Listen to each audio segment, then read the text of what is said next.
Olá pessoal, sejam todos bem-vindos. Meu nome é Armando Dias, este é o Inglês para Brasileiros e você está no canal Brasil Tupiniquim. Hoje a gente vai falar sobre o afixo IN ou N. O que é um afixo? Na formação de palavras, como você sabe, o afixo é um pedacinho, uma partícula que a gente põe ou antes ou depois. Se você coloca antes, ela tem o nome de prefixo. Se você coloca depois, ela tem o nome de sufixo. Então hoje a gente vai falar sobre o IN ou N. O que acontece com ele quando a gente usa este afixo antes ou depois. Mas antes disso, dentro do assunto formação de palavras, que é o nosso assunto, você percebe aqui que a gente tem a palavra sonhar, que é um verbo, e você pode ter sonho. Esse processo, a gente diz em português, derivação regressiva, porque de sonhar passa para sonho. Você tem a mesma coisa, o mesmo processo, com um adjetivo, por exemplo, louco. Você tem a palavra enlouquecer. Então você acrescenta um prefixo e um sufixo. Esse processo tem um nome de parassíntese. Por quê? Porque você não consegue eliminar nem o sufixo e nem o prefixo. Os dois precisam estar na palavra para fazer sentido. Tarde, entardecer, rico, enriquecer e assim por diante. Este mesmo processo, muito parecido, acontece em inglês. Então veja só, eu tenho o substantivo can. Sim, pessoal, can é um substantivo, quer dizer lata, né? Lata de cerveja, por exemplo, é beer can. Então, can é um substantivo. E se você quiser transformar o substantivo num verbo, você coloca a partícula to. Tá? Então, to can é o verbo enlatar. Tá? Muito parecido com o que acontece em português. Aqui você pode ter um substantivo ou um adjetivo. Por exemplo, a palavra light pode ser substantivo ou adjetivo. Como adjetivo quer dizer leve, né? Light é o oposto de heavy. Mas como substantivo quer dizer luz, né? A luz do sol, por exemplo. Então, se você tem o substantivo luz e se você quer transformá-lo em luzar, ou aclarear, né? Tornar luz, então você coloca esse N no início e você coloca ele de novo no fim. Então nós temos a palavra enlight, da onde nós temos enlightenment, que é o iluminismo. Então você tem o N no início e no fim. Então esse é o nosso assunto de hoje e nós vamos fazer o seguinte. Eu vou fazer uma relação de palavras substantivas que se transformam em verbo e na segunda parte da nossa aula eu vou usar adjetivo que se transforma em verbo. Então nós temos aqui para começar a palavra treat, que é de tratado, tratamento. Quando você coloca o prefixo n, ela se transforma em rogar, entreat. Rogar o favor do rei, entreat the favor of the king.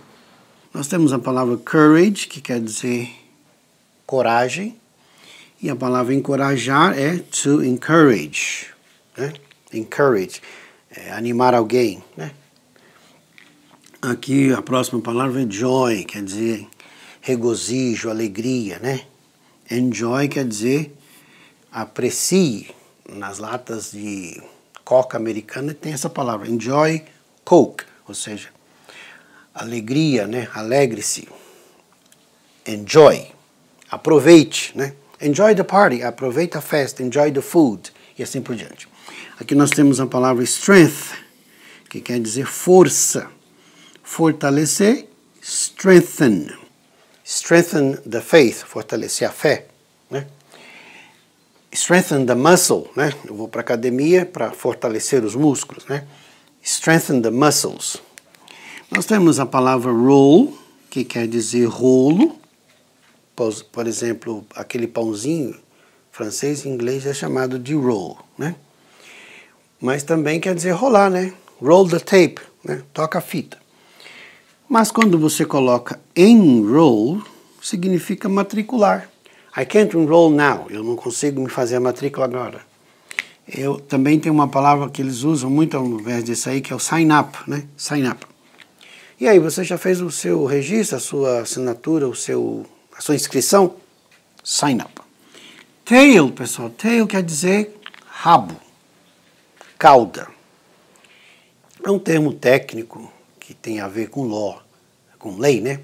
A lei exige, entail, requer punição, né? Law entails punishment, por exemplo. Aqui é force, que quer dizer força. Enforçar é mais ou menos, né? É no sentido de enforcement. Por exemplo, nos Estados Unidos, a polícia é chamada de law enforcement. Law enforcement, ou seja, a lei tem que ser aplicada, aplicar a lei, fazer valer a lei. Enforce the law. Bold. Bold quer dizer ousado, né? Sagaz.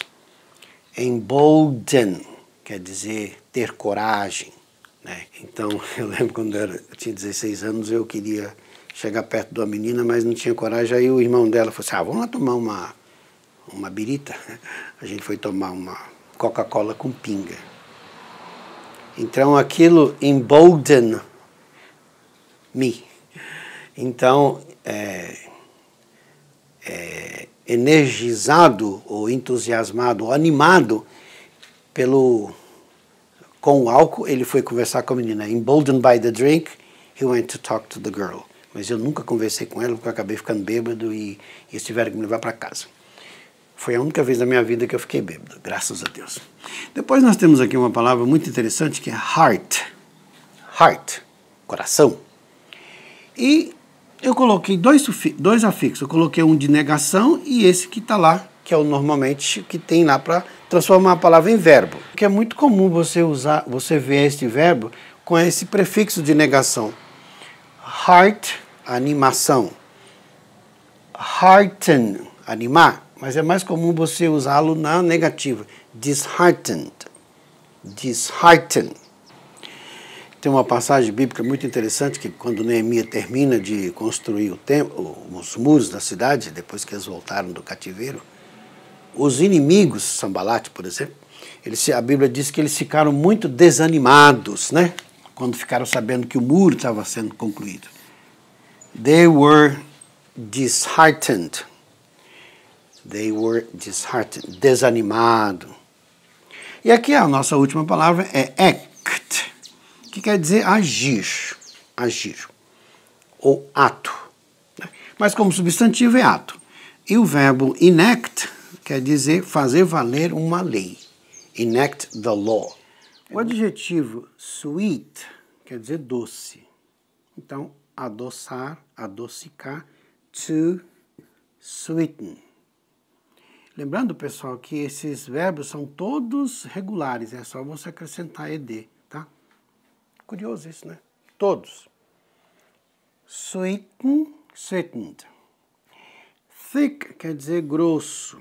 Então, é engrossar, to thicken. Por exemplo, o sol endurece a lama, né? The sun thickens the mud. Rich quer dizer rico. Enriquecer, enrich. To enrich. Dark é escuro. Escurecer, to darken. Tight é apertado.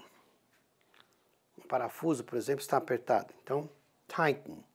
Apertar um parafuso, então eu diria tighten the screw. Ou tighten the bolt. Pessoal, não é bolt de barco, não. É esse bolt aqui, ó. Tá? Parafuso é esse cara aqui. Tá? Ou também você pode chamá-lo de screw, que é o parafusinho. Tá? Tighten the bolt. Aqui nós temos a palavra flat, que termina com T, que é achatar. Né? Nos Estados Unidos, na Inglaterra, eles chamam de apartamento, flat. Tá? Então, achatar é to flatten. A gente viu a mídia falar muito desse verbo quando teve a pandemia, né, que eles falaram achatar a curva, né? flatten the curve. Estão achatando a curva até hoje. Aqui nós temos o adjetivo fast, que quer dizer rápido. Fasten não é rapidar não, tá, pessoal? Você não pronuncia o T, então fica só fasten. Fasten quer dizer aperte os cintos, fasten the seatbelts. Quando você entra no avião, a aeromoça vai falar isso. Entrou no carro, tem que fasten your seatbelt. Então é apertar os cintos. Depois nós temos a palavra broad, que quer dizer amplo, né? Espaçoso. Broaden quer dizer alargar. A prefeitura está alargando a ponte. A prefeitura está alargando as estradas. Então, broadening the road or the bridge. Aqui nós temos worse. Aqui termina com E, tá, pessoal? Olha que interessante. Tá? Que quer dizer pior. Pior. Então, piorar é to worsen. Esqueci de colocar a partícula aqui, né? To broaden. Então, to worsen. Piorar, to worsen. E, finalmente, nós temos a palavra white, que quer dizer branco. E embranquecer, né? Embranquecer o cabelo. É whiten. Você só acrescenta o N. To whiten. Então, pessoal, aí está o Magic EN, ou seja, Magic N, que você pode colocar na maioria das vezes no final das palavras, que pode ser tanto substantivo quanto adjetivo, e você também pode colocá-lo no início da palavra, aqui no caso, enrich. E nós temos palavras que você pode colocá-lo, você deve colocá-lo no início e no fim, enlighten, embolden e assim por diante. Espero que você tenha gostado de mais dessa forma de ampliar o seu vocabulário. Eu acho interessante esse assunto, né? Talvez você não ache, então se você não achar, deixa o seu thumbs down. Mas se você achou relevante, thumbs up. O meu e-mail é esse aí, caso você precisar entrar em contato comigo. Eu fico por aqui, até o nosso próximo encontro. Fui!